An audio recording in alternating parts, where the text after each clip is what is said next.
Capitalism's Transcendental Time Machine. By Anna Greenspan.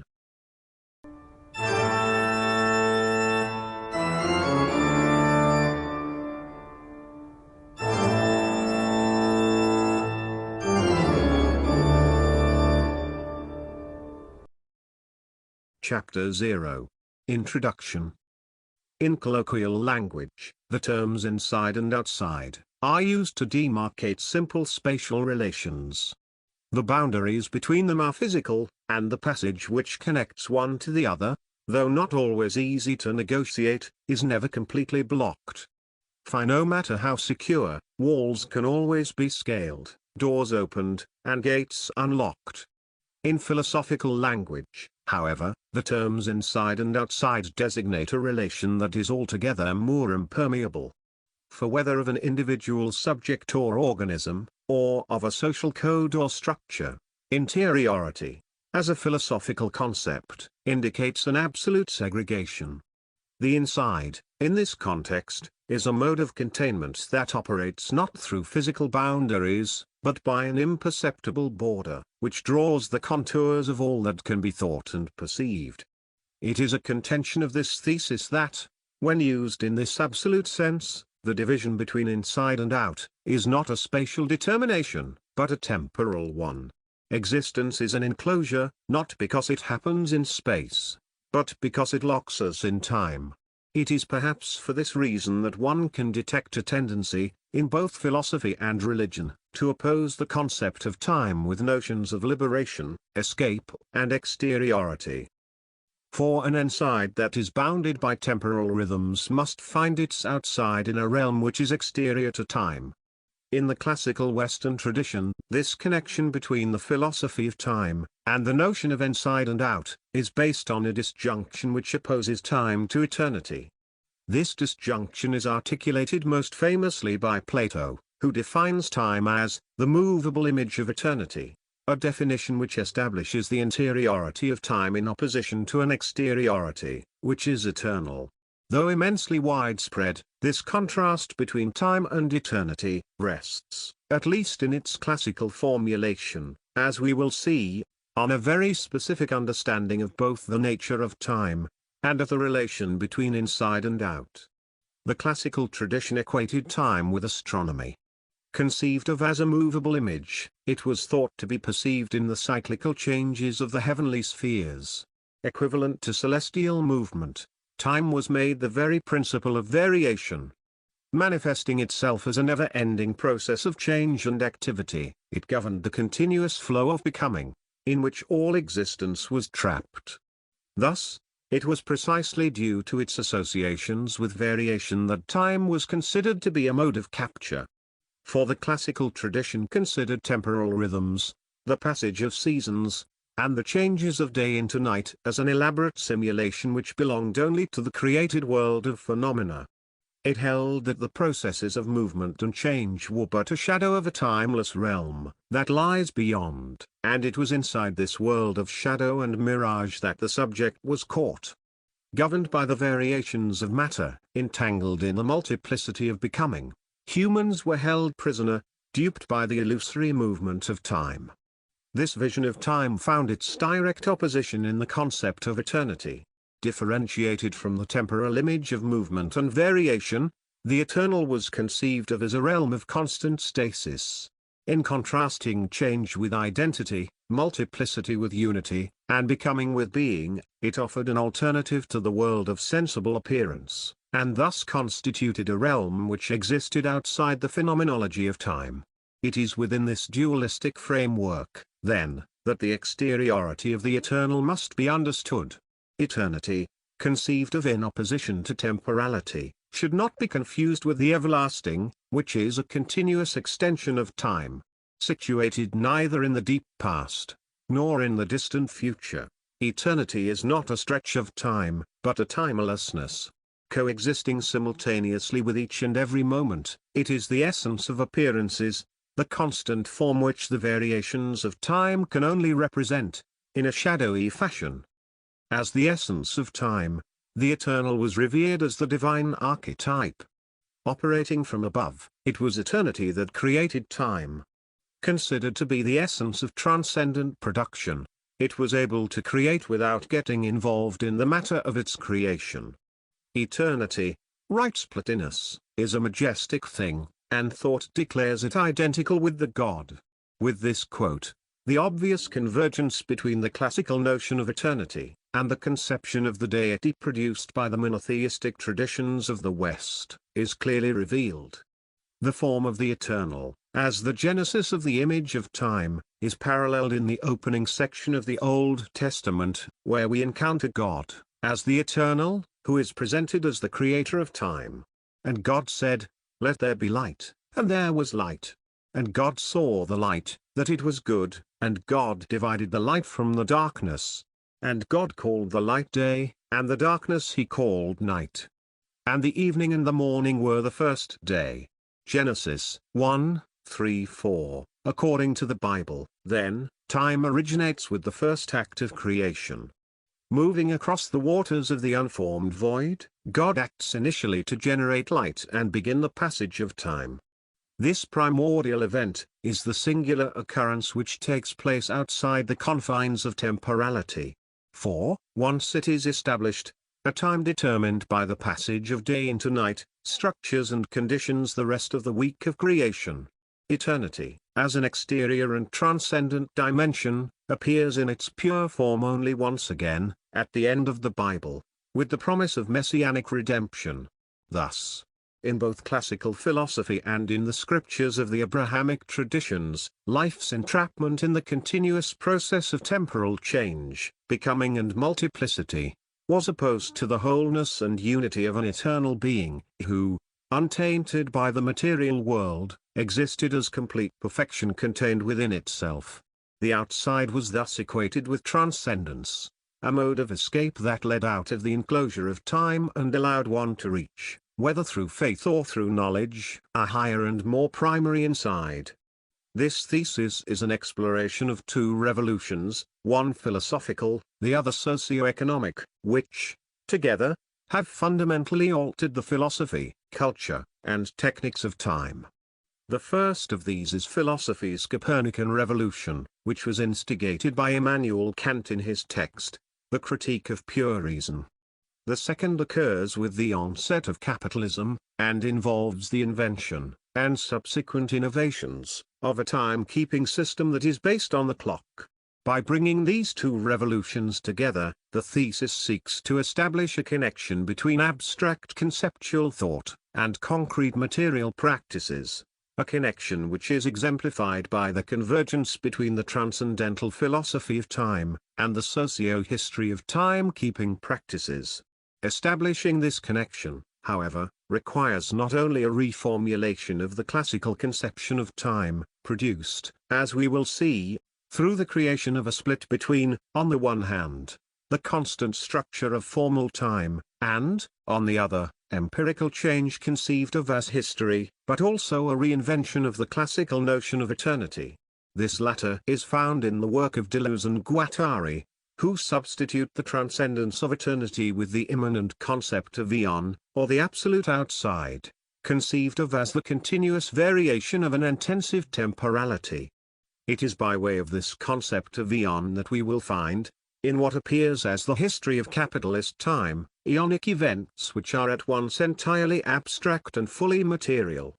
The abstract materiality of these events, as we will see, transfigure the boundaries between inside and out, for though they are in no way eternal, they nevertheless occur on an exterior plane outside the interior confines of time.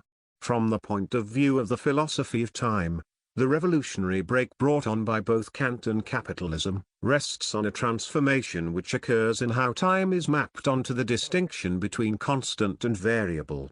As we will see in the chapters which follow, both critique and clock time differentiate themselves from the classical tradition, by insisting that it is not time itself which varies, but rather that variation inheres in that which exists in time.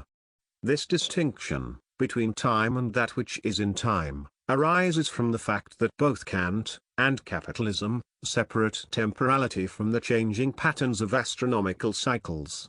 Split off from the concrete rhythms of the phenomenal world, time becomes an abstract grid, the a priori frame which structures both philosophical thought and the socio-economic and cultural milieu. Time is no longer variable, since it has become the very presupposition of change. The stasis of eternity is thus replaced by the constant fixture of formal time. This transformation in the nature of time is, as will be made clear, of fundamental importance to the whole of the Kantian system. For it is this division, between time and what occurs in time, which ultimately distinguishes the empirical, a posteriori, from the transcendental, a priori. Kant first insists that time cannot be equated with alteration in the transcendental aesthetic, the very first section of the Critique. Alteration is an empirical phenomenon, claims Kant, and is thus only possible through and in the representation of time. This paves the way for what Deleuze has called the first great Kantian reversal, which frees time from its age-old subordination to movement. Unhinged from its ties to change and activity, time becomes an abstract condition of experience, the a priori structure within which all change and movement takes place. In capitalism, this differentiation, between a constant temporality and the variation of that which occurs in time, receives concrete expression through the division between clocks and calendars. Though this split has existed for thousands of years, it is only within capitalism that the distinction between these two types of time-keeping devices has become an abstract distinction in the nature of time itself. Through the continuous innovation and growing ubiquity of the clock, capitalism contrasts the qualitative time of the calendar, with its differences in seasons, light, temperature, etc., with the precise, homogeneous, standardized and purely quantitative ticking of the clock. It is within the former's qualitative time that variation takes place. Change in time is recorded by the calendar, which has ceased to measure the rhythms of everyday life, and become instead a mechanism subordinated to the developmental narrative of history. Though capitalism makes use of these variations in calendaric time, it is also essential for the capitalist mode of production that time be treated as an abstract quantity that does not vary. It is this that is provided by the time of the clock. By establishing the difference between the structure of the constant temporality and the variable experiences of history, both Kant and capitalism have created a fracture in the appearance of time. It is by way of this fracture, and its coinciding synthesis, that these two revolutions have managed to overturn the classical tradition, and inaugurate what may be called the modern conception of time. Yet, despite the fact that the critical understanding of temporality finds its parallel in the culture and techniques of capitalism, there is an adamant insistence, on both sides, that a fundamental distinction be maintained between the philosophy of time, and its socio-economic and cultural manifestations. This distinction rests, as we will see, on the apparent divergence between transcendental and historical production. The explicit aim of the Critique of Pure Reason is to establish, through immanence of criteria, the legitimate domain of reason, and thereby dismiss the groundless pretensions of metaphysical speculation. From the point of view of critique, therefore, it is strictly illegitimate to hold that time is the product, or the image, of eternity. In revolt against this classical doctrine, Kant replaces transcendent creation with the immanent synthesis of the understanding. Operating in a realm which is constitutive of experience, these synthetic processes construct time as an a priori epistemological representation. This representation, which Kant calls the form of inner sense, is the universal and necessary precondition for all empirical phenomena. Put simply then, time, for Kant, is a mental construct, within which empirical reality takes place. History, which develops in time, cannot be equated with transcendental synthesis, since the very existence of history presupposes, and is dependent upon, the transcendental construction of time. Karl Marx, the most famous philosopher of capitalism, shares Kant's insistence of the need to develop an account of production, which does not seek recourse in divine transcendence. However, unlike Kant, Marx maintains that the ultimate realm of production lies not in the synthetic processes of reason, but rather in the dialectical forces of history. Thus, for Marx, the a priori are themselves subject to change, produced by the dynamic forces of history. Formal time is not an epistemological representation, but a contingent historical formation. Marx's historical materialism, his Hegelianism turned on its head, thus maintains that outside the particularities of the capitalist time machine, is a form of variable time with a logic of its own. The exteriority of this temporality, which is not exhaustively structured by any specific mode of production, is ultimately responsible for creating the time of capitalism, conceived of as both the duration of the capitalist mode of production, and the structure of time prevailing within it. Thus, both critical thought which refuses to acknowledge its socio-economic surroundings, and Marxism which denies the possibility of transcendental synthesis, insist that, despite their obvious connections, the philosophical and socio-technical revolution of time be kept separate and opposed. This opposition, as we have seen, ultimately rests on the fact that the privilege given by transcendental production to the ahistoricity of a constant time, comes into conflict with the primacy that historical materialism grants to the variations of a temporality, governed by the logic of events. With this conflict, the path to exteriority, on both sides, is lost, as each revolution seeks to contain the other, by presenting itself as a higher and more primary inside. Neither Kantian thought, nor the Marxist analyses of capitalism, then, will accept that the exterior realm, productive of time, is constituted by the eternal transcendence of God. Yet, they nevertheless come into conflict over what should substitute for eternal creation in the modern conception of time. Transcendental critique, the critique of political economy and the secular time of capitalist societies, thus converge in their understanding of time but diverge in their accounts of what lies outside it, as the ultimate force of production. The modern revolution in the nature of time is thus only partially complete. For though the classical conception of time has been overturned, the notion of eternity, the traditional zone exterior to time, has been left basically unchanged, if only by being ignored. Deleuze and Guattari's Capitalism and Schizophrenia presents itself as a revolution in transcendental thought which seeks to replace Kantian idealism with a type of Spinozistic materialism. This involves, as we will see, a critique of the Kantian system itself. For according to Deleuze and Guattari, the Kantian notion that transcendental production occurs under the unity of the subject, and is therefore epistemological in nature, is strictly illegitimate from the viewpoint of critique. Refusing to see a priori synthesis as an idealist representation, they reconstruct transcendental philosophy on the basis of an immanent materialism. This combines the critical method with a Spinozistic vision of a world, laid out on a single plane, substance or nature.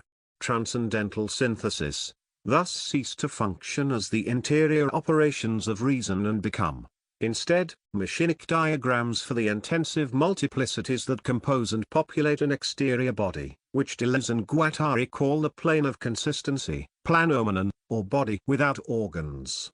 Whereas Kant's Copernican revolution involved a reformulation of the nature of time, so capitalism and schizophrenia's materialism involves a revolution in the nature of eternity. This requires, as we will see, that the opposition between an interiorized notion of time, associated with change, multiplicity and becoming, and the conception of the outside as a divine, transcendent and unified eternity, be overturned.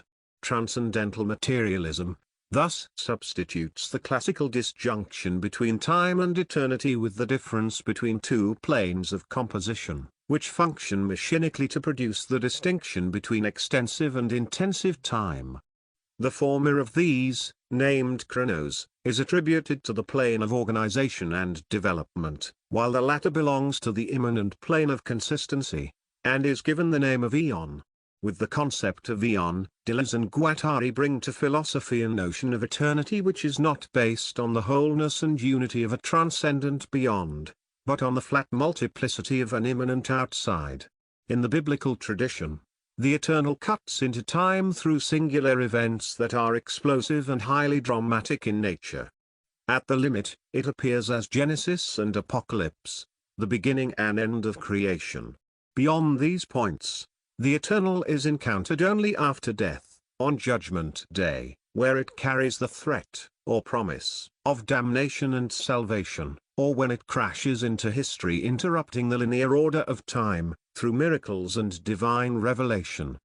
We will see that, though no less intense, the connection between eon and chronos is much more quiet and subtle. For eon does not manifest itself in time, though it is itself composed of singular events, which can be precisely dated and named. These events compose a virtual plane of intensity, that positively avoids climactic actualization. Deleuze and Guattari call these eonic occurrences plateaus, and show how they constitute an exteriority, that haunts the successive order of extensive temporality. The final chapter of the thesis takes the pervasive sense of anticlimax that accompanied the dawn of the third millennium, as indexing one such event, and explores Y2K, a sign that operates as both a date and a name, as a singular eonic occurrence. While this may first appear far-fetched, we will see that, though it has now been dismissed as irrelevant, Y2K is crucial to the transcendental philosophy of time. This is primarily due to the fact that, as a singularity, it shares all the characteristic features of eon, including an effective virtuality, a non-signifying semiotic, a disruption, or positive avoidance, of extensive succession, and an immanent machinic abstraction. Cutting across the stratified segmentation of chronos, Y2K thus functions as a mutation, or accident, both in the structure of formal time, and in the empirical development of history. It collapses the distinction between time's formal expression, and the content which happened to fill it, dissolving the rigid opposition between techniques and culture, constant and variable, and temporality and change. In this way, Y2K constitutes an event, not in time, but of time, that allows the capitalist production of temporality to escape from the interiority of history, and thus exemplifies the convergence between the material practices of time-keeping systems, and processes of abstraction, which are conventionally located in the philosophy of time.